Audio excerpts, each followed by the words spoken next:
the brother who was never asked.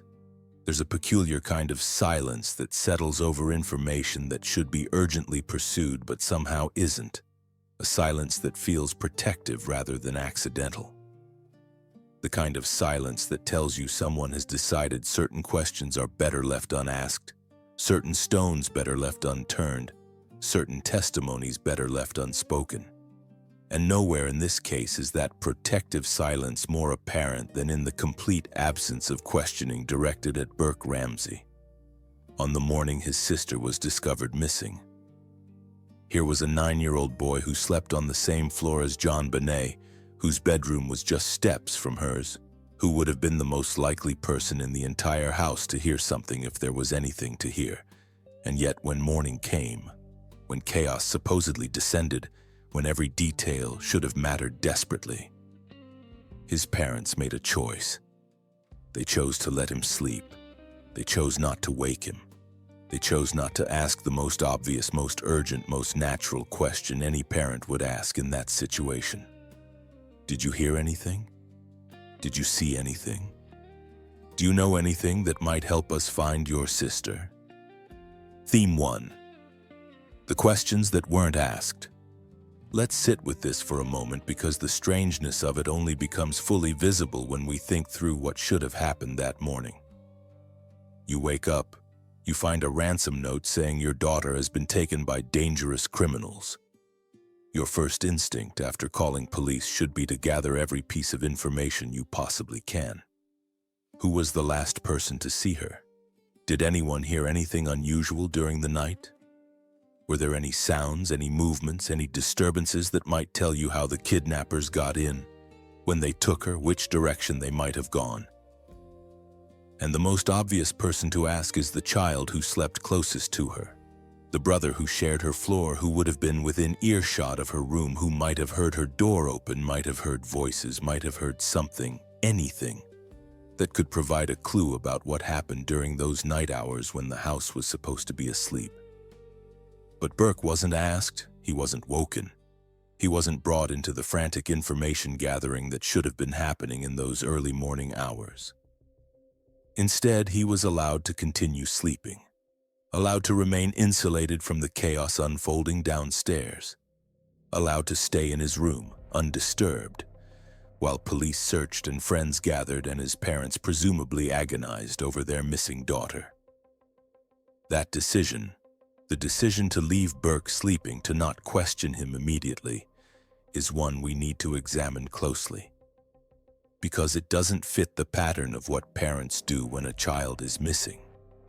It doesn't fit the urgency that should govern every action in those critical first hours. It fits something else, something more protective, something that suggests the information Burke might provide wasn't needed.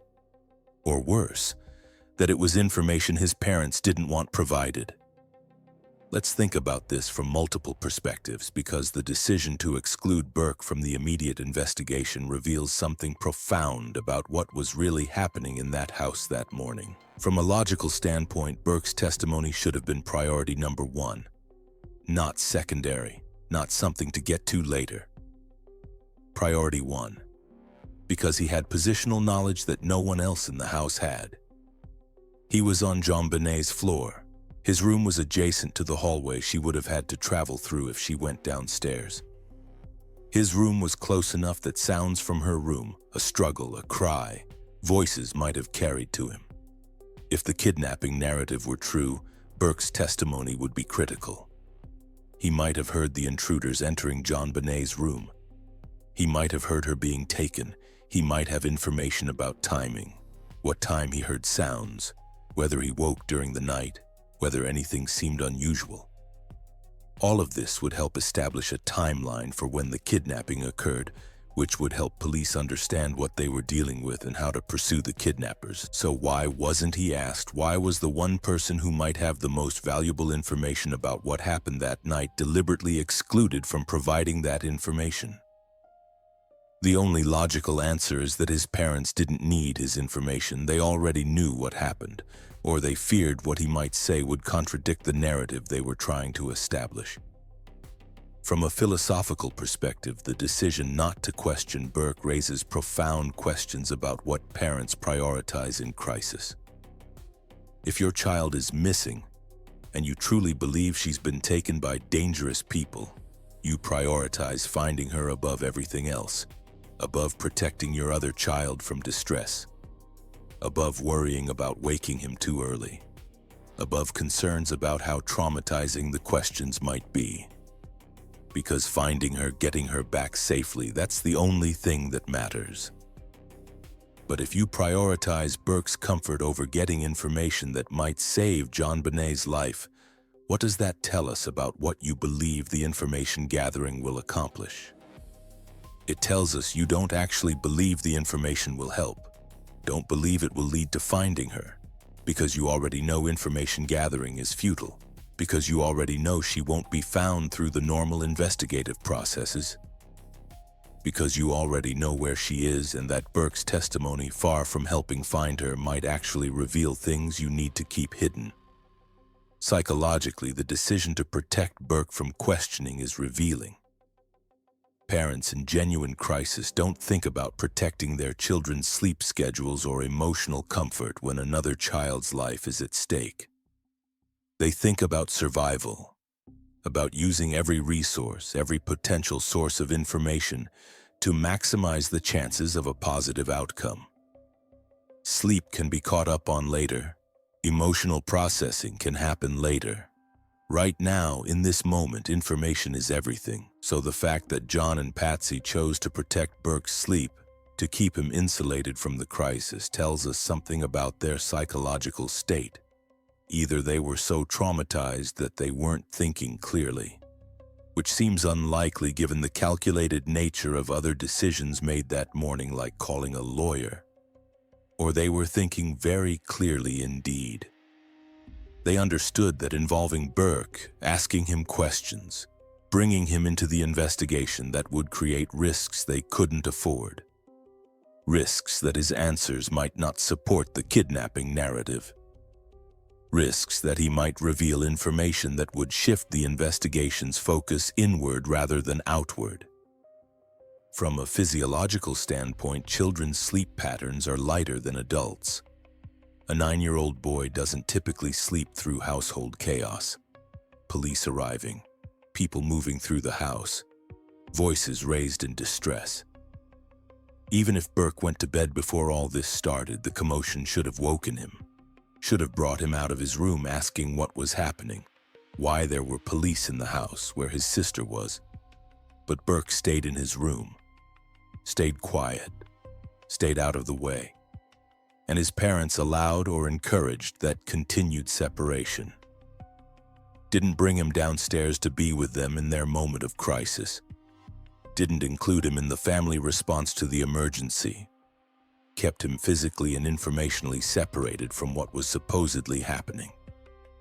That separation is significant, because it suggests either Burke was unusually deep in sleep, so deep that even chaos didn't wake him, or he was awake but staying in his room, possibly because he'd been told to, possibly because he understood on some level that staying away was what was expected of him.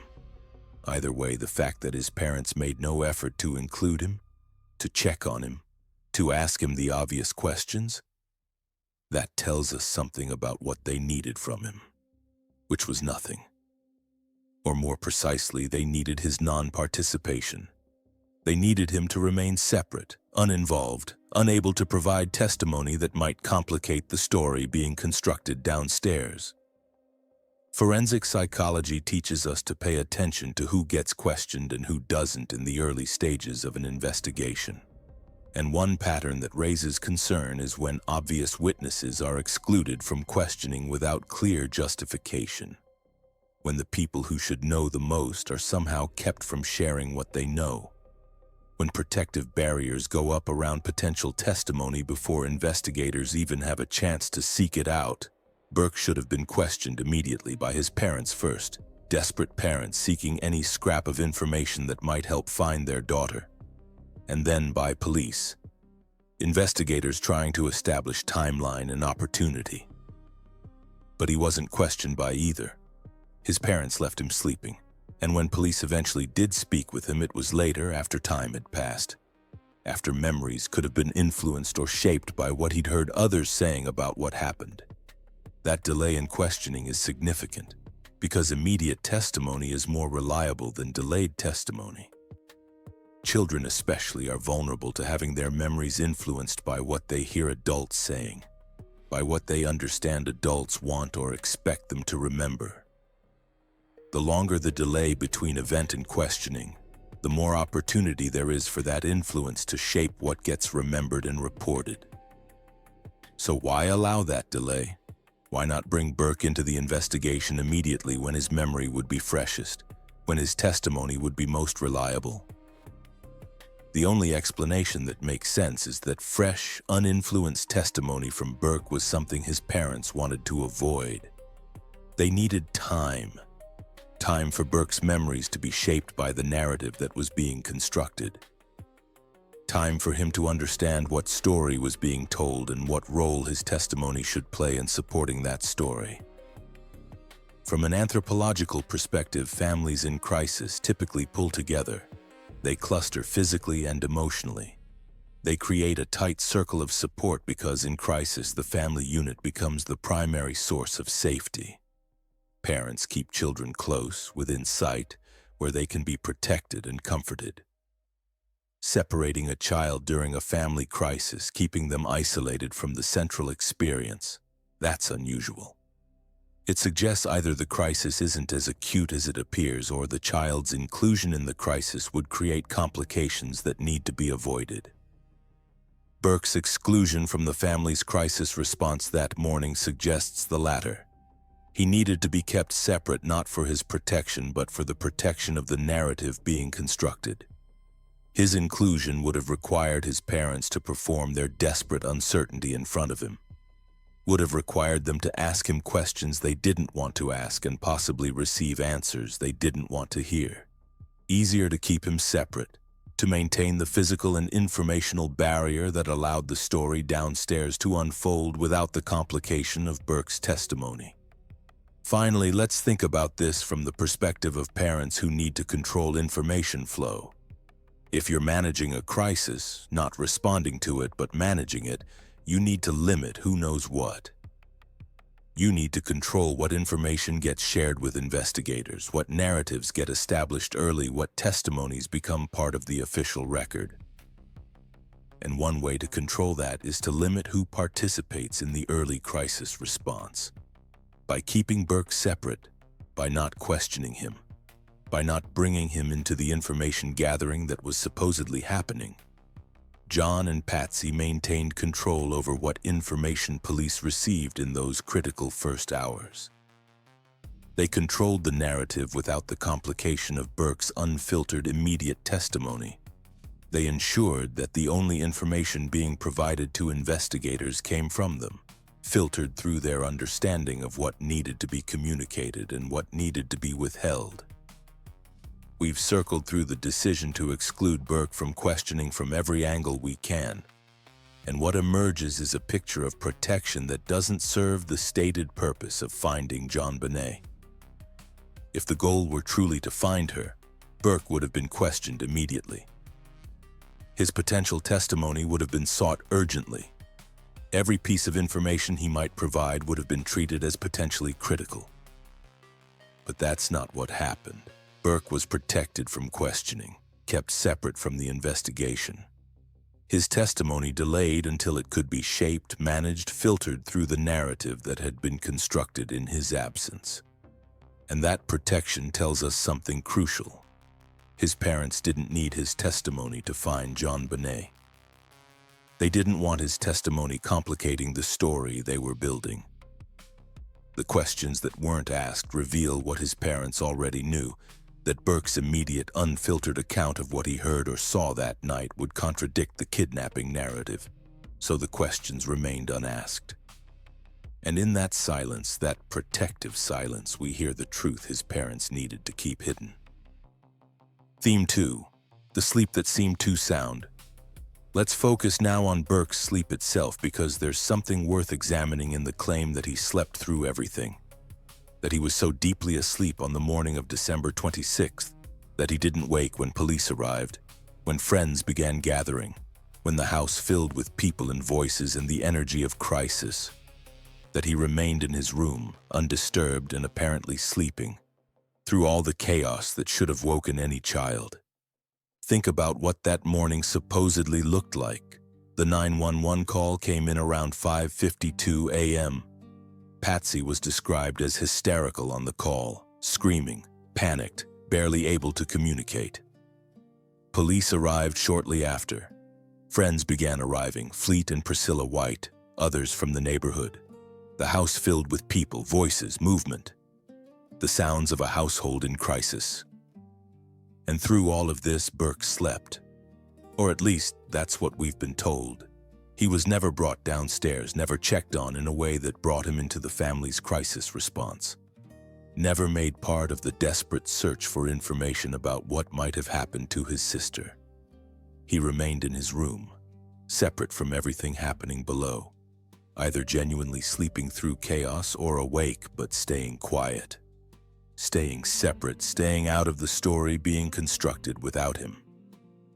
Both possibilities are worth examining, because whether Burke was actually asleep or merely keeping to his room, the fact that his parents allowed that separation, encouraged it, protected it, tells us something significant about what they needed from him that morning. Let's think about this from multiple angles, because Burke's sleep, or claimed sleep, becomes one more element in a pattern of protective silence around his potential testimony. From a logical standpoint, children Burke's age don't typically sleep through the kind of commotion that should have been happening in that house. A 9-year-old's sleep is lighter than an adult's. They wake more easily to household sounds. They're alert to changes in the environment, to unusual activity, to the emotional energy of crisis, even when they can't name what they're sensing. So for Burke to have genuinely slept through police arrival, through multiple people moving through the house, through his mother's distress, that would be unusual. Not impossible, but unusual enough that it raises questions. Was he unusually tired that night? Had he taken something that made him sleep more deeply? Or is the claim that he was sleeping simply a convenient explanation for why he wasn't questioned, wasn't involved, wasn't made part of the investigation? We don't know the answers to these questions. What we know is that Burke's sleep became a reason, an excuse, for excluding him from questioning. He was sleeping. We didn't want to wake him. We thought it was better to let him rest. All of which sounds protective and parental until you remember that another child in the family was supposedly in the hands of dangerous kidnappers, and every second of delay in gathering information could mean the difference between getting her back safely or not getting her back at all. From a philosophical perspective, the choice to prioritize one child's sleep over another child's safety reveals something about what parents truly believe is at stake. If you really believe your daughter has been kidnapped, you don't let your son sleep. You wake him. You ask him everything. You mine his memory for any detail that might help. His sleep, his comfort, his emotional state, all of that becomes secondary to the urgent need to find your daughter. But if you're protecting your son's sleep, if you're allowing him to remain separate from the crisis, what does that tell us about what you believe can be accomplished by involving him? It tells us you don't believe his involvement will help find her. It tells us you're prioritizing his separation from the investigation over the potential value of his testimony. And the only reason to make that choice is if his testimony wouldn't help. Or worse, if it would hurt. If it would reveal things that need to stay hidden.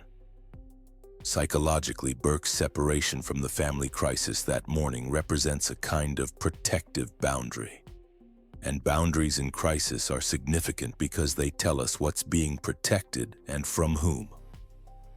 In this case, Burke was being protected from participation in the crisis, from being asked questions, from having to provide immediate testimony about what he might have seen or heard. But who benefits from that protection? Not JonBenet, Her best chance of being found would come from gathering every piece of information available, including whatever Burke might know. Not the investigation. Police need all available testimony to understand what happened and when.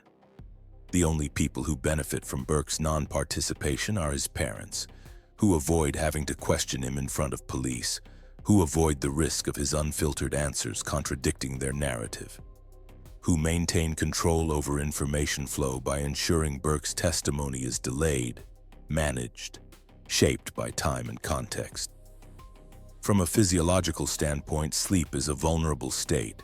When you're deeply asleep, external stimuli need to reach a certain threshold before they wake you. But that threshold isn't impossibly high, especially for children. Loud voices, unusual sounds, the presence of strangers in the house, all of these typically cross the threshold that would rouse a sleeping child. So if Burke really slept through everything, we have to ask, what would explain that depth of sleep? Was he exhausted from the previous evening's activities? Possibly. Was his room far enough from the commotion that sounds didn't reach him at a volume that would wake him? Unlikely. Sound carries in houses, especially the sounds of crisis. Or is the explanation simpler? Burke wasn't sleeping as deeply as claimed, or wasn't sleeping at all, but maintaining the fiction that he was sleeping served everyone's purposes. It gave his parents a reason not to involve him. It gave Burke himself a reason to stay separate, to avoid questions, to remain in his room rather than coming downstairs and complicating the story being constructed. Forensic psychology teaches us to examine claims about sleep and awareness carefully, especially when those claims explain the absence of testimony from obvious witnesses. And one pattern that raises concern is when sleep becomes a convenient explanation for why someone wasn't able to provide information they should have been able to provide. When being asleep becomes the reason testimony is unavailable or delayed. In Burke's case, sleep, or the claim of sleep, functioned to remove him from the immediate investigation, to create a buffer between the event and his testimony, to allow time for the narrative to be established before his voice was added to it. And that delay, that buffer, served to protect the narrative his parents were building. Because immediate testimony from Burke, unfiltered and uninfluenced, might have contradicted that narrative, might have revealed details about that night, about sounds he heard, about being awake when he was supposed to be sleeping, about interactions with JonBenet in the hours before she was found. That would have pointed the investigation in directions his parents needed to avoid. From an anthropological perspective, the way families include or exclude children from crisis reveals their understanding of what children can handle and what they need to be protected from. And typically, families err on the side of inclusion. They bring children into age-appropriate crisis response because children sense when something is wrong anyway. And being excluded while knowing something terrible is happening can be more traumatizing than being included with proper support. But Burke wasn't included. He was kept separate, kept in his room, kept out of the family's response to JonBenet's supposed kidnapping. And that exclusion suggests his parents weren't thinking about what would be best for Burke's emotional processing. They were thinking about what would be best for managing the investigation. Burke's inclusion would have required them to perform their crisis in front of him, would have required them to ask him questions they didn't want to ask, would have risked his answers pointing investigators toward truths they needed to keep hidden. Finally, let's think about Burke's sleep from the perspective of someone managing a crisis situation. If you need to control information flow, one of the most effective strategies is to limit who participates in the early stages, who gets questioned, who gets to share their observations, who becomes part of the official record. By claiming Burke was sleeping and therefore couldn't be questioned without waking him, which they chose not to do, John and Patsy created a legitimate-sounding reason for his exclusion. They framed it as protective parenting rather than information control. They made it seem like they were prioritizing Burke's rest and emotional well-being rather than deliberately excluding a witness whose testimony might contradict their narrative. But the effect was the same either way. Burke remained separate. His immediate testimony was unavailable. The investigation moved forward without the benefit of his observations. And by the time Burke was eventually questioned, time had passed. The story had been established. He'd had opportunity to hear what adults were saying about what happened. His memories could have been influenced, shaped, molded by the narrative he'd heard repeated. His testimony became less valuable forensically because it was no longer fresh, no longer uncontaminated by outside influence. We've examined Burke's sleep from multiple perspectives, and what emerges is a pattern of protective separation that doesn't serve the stated purpose of finding JonBenet, but serves very effectively to control what testimony becomes part of the investigation. Whether Burke was genuinely sleeping or merely staying quiet in his room, the result was the same. His parents successfully excluded him from providing immediate testimony, successfully created a buffer between the event and his eventual participation in the investigation, successfully protected the narrative they were building from the complication of Burke's unmanaged, unfiltered voice. The sleep that seemed too sound becomes, when we examine it closely, another element of control. Another way of managing information in a situation that required management rather than the genuine chaos of parents desperately seeking any information that might help find their missing daughter. Burke's separation wasn't about protecting him. It was about protecting a story, and the fact that his parents prioritized that protection over the potential value of his testimony tells us they already knew his testimony wouldn't help find JonBenet, because they already knew where she was, and they already understood that Burke's immediate, unfiltered account of that night would point investigators toward truths they needed to keep hidden behind the protective silence of claimed sleep. Theme 3. The testimony that finally came. Now let's fast forward to when Burke did eventually speak. Not that morning. Not in the immediate aftermath when his testimony would have been freshest and most forensically valuable. But later. Much later. Years later in some cases. And what we find when we look at what Burke eventually said is revealing, not necessarily because of what he disclosed, but because of what the timing and context of his disclosures tell us about how his testimony was managed and shaped.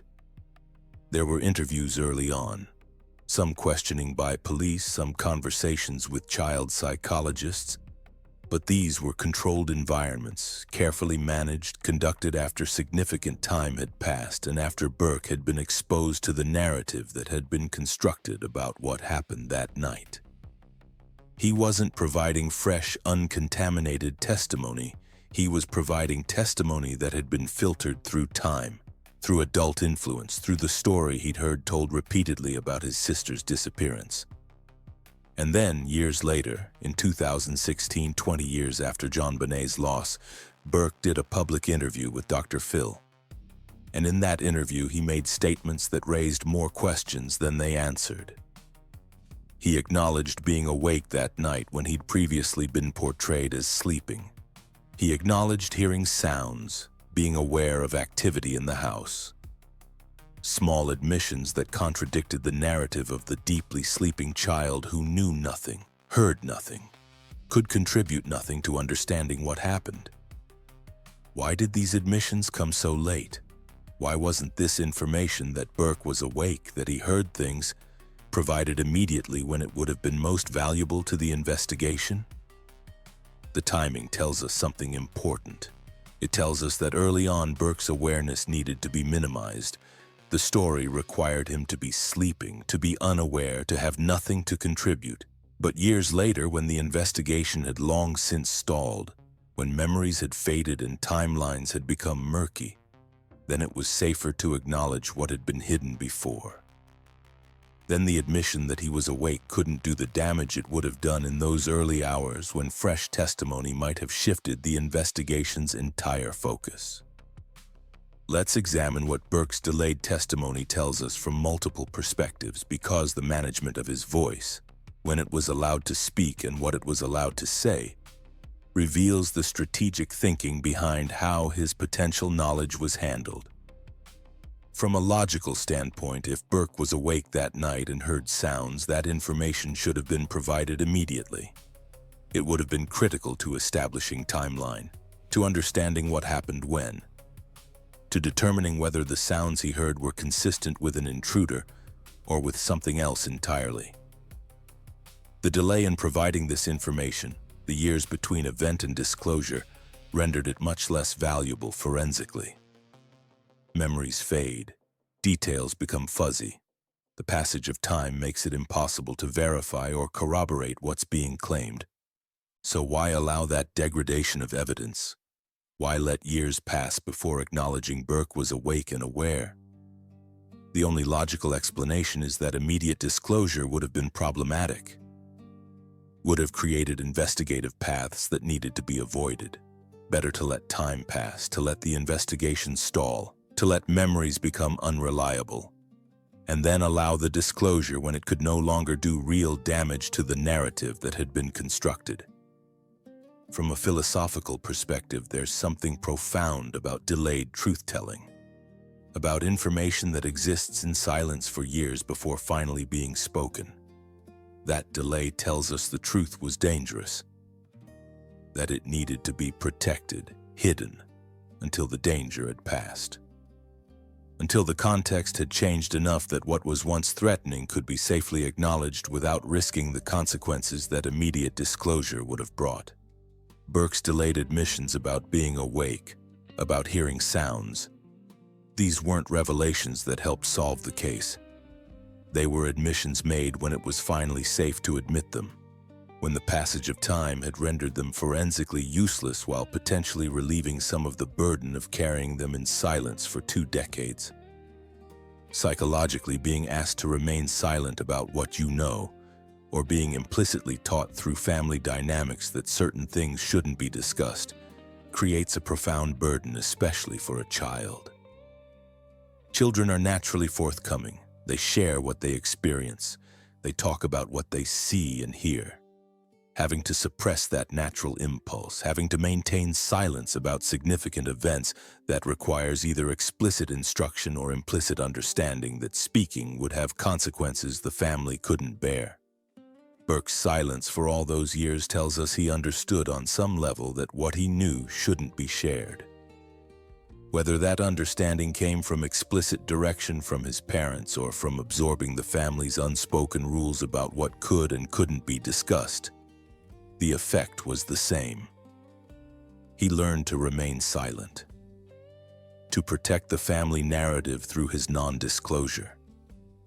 And that silence, that managed absence of testimony, served to protect not JonBenet but the story that had been built around her loss. From a physiological standpoint, memory is most accurate immediately after an event. The neural traces are freshest. The details are clearest. As time passes, memories consolidate but also become vulnerable to influence and distortion. What we hear others say about an event can blend with our own memories. What we read or see in media can shape our recall. The passage of time doesn't just fade memories, it transforms them. So Burke's testimony 20 years later, after 2 decades of hearing stories about that night, after years of media coverage and public speculation and family narrative building, that testimony can't be trusted in the same way immediate testimony could have been. It's been filtered through too much time, too much influence, too much shaping by external narrative. The delay didn't just weaken the testimony, it fundamentally changed what that testimony could tell us about what really happened. Forensic psychology recognizes this degradation of evidence over time, which is why immediate testimony from child witnesses is so critical. You need to capture their observations before time and influence can reshape them. The fact that Burke's parents allowed years to pass before his observations became part of the public record tells us they understood this too. They understood that immediate testimony would be powerful, would be credible, would be potentially damaging to the narrative they'd constructed. So they protected Burke from having to provide that testimony. Protected the investigation from receiving information that might have redirected its focus. Protected themselves from the consequences of what Burke might have revealed if he'd been asked immediately, before time could soften and reshape his memories. From an anthropological perspective, families develop collective narratives about traumatic events. What happened, why it happened, who was involved and how. And those collective narratives become reinforced through repetition, through shared storytelling, through the implicit agreement among family members about what version of events will be presented to outsiders.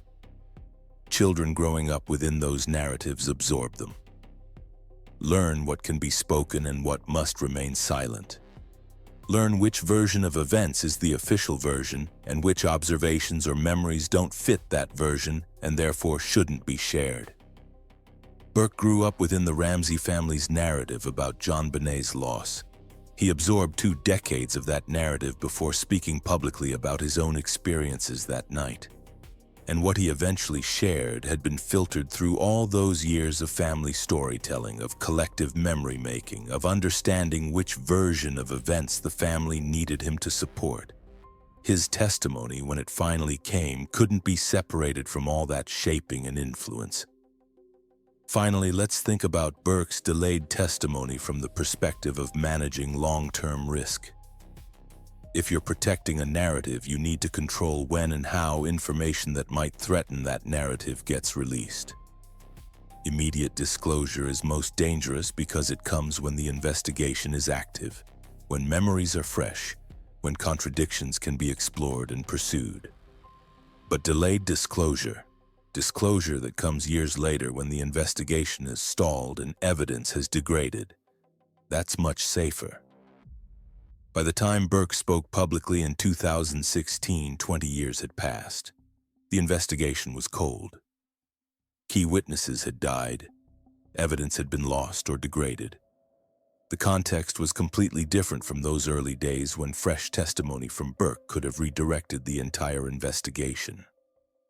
Now, his admissions about being awake, about hearing sounds, these became interesting revelations that generated media attention but didn't actually move the investigation forward. Because too much time had passed. The moment when his testimony could have mattered had long since passed. That timing wasn't accidental. The management of Burke's voice, keeping it silent when silence served the narrative, allowing it to speak when speech no longer threatened, represents sophisticated long-term management of a potential threat to the story the family needed to maintain. And that level of management tells us Burke's immediate testimony would have been dangerous, would have revealed things that needed to stay hidden, would have pointed investigators toward truths that the family couldn't afford to have exposed. We've examined Burke's delayed testimony from multiple angles, and what we find is a pattern of strategic silence followed by carefully timed disclosure. Silence when the truth would have been most dangerous. Speech when the passage of time had rendered that truth forensically useless. The testimony that finally came wasn't the testimony that was needed. It was testimony that had been managed, shaped, filtered through 2 decades of narrative building and family protection. And in that management, in that careful control of when Burke's voice could speak and what it could say, we see evidence of what his parents feared from the beginning. That Burke knew things, that his immediate testimony would have contradicted the kidnapping narrative, that allowing him to speak freely in those early hours would have revealed truths that needed to remain hidden behind the protective silence of managed testimony and strategic delay. Outro, we've walked through the careful management of Burke's potential testimony, the questions that weren't asked, the sleep that seemed too sound, the delayed disclosures that came years too late to matter forensically. And in each case, we found the same pattern. Protective silence where there should have been urgent questioning. Strategic delay where there should have been immediate pursuit of information. management of a voice that, if allowed to speak freely in those early hours, might have revealed truths that would have shattered the kidnapping narrative entirely. Burke was the person closest to JonBenet that night, the person most likely to have heard something if there was anything to hear. The person whose testimony should have been sought most urgently, most desperately by parents who truly believed their daughter had been taken by dangerous strangers. But he wasn't questioned. He was protected from questioning. His voice was managed, delayed, shaped by time and influence until what he eventually said could no longer threaten the narrative that had been carefully constructed in his silence. And that protection tells us everything we need to know about what his parents feared he might say, about what truths his immediate, unfiltered testimony would have revealed, about why keeping him separate, keeping him silent, keeping his voice out of the investigation was more important than gathering every possible piece of information that might help find JonBenet. Next time, we'll bring all of these threads together. The lawyer who arrived too early, the ransom note that never functioned, the phone call that never came, the pineapple that interrupted nothing, the body that never moved, the staging that convinced no one, and the brother who was never asked. We'll examine how all of these elements point to the same conclusion. This was never an external event. This was something that happened within the house, by someone who had time and access and intimate knowledge, someone who could move through that space without urgency because there was nowhere to flee, someone who could stage a scene because they had hours to do it, someone who could manage testimony because they controlled who spoke and when. We'll look at the self-contained environment this evidence reveals, and we'll face the truth that all of this evidence has been quietly telling us from the beginning. JonBenet never left that house, and the person responsible for what happened to her was never outside those walls. They were inside, they were home, and everything that followed was about protecting that truth from being discovered.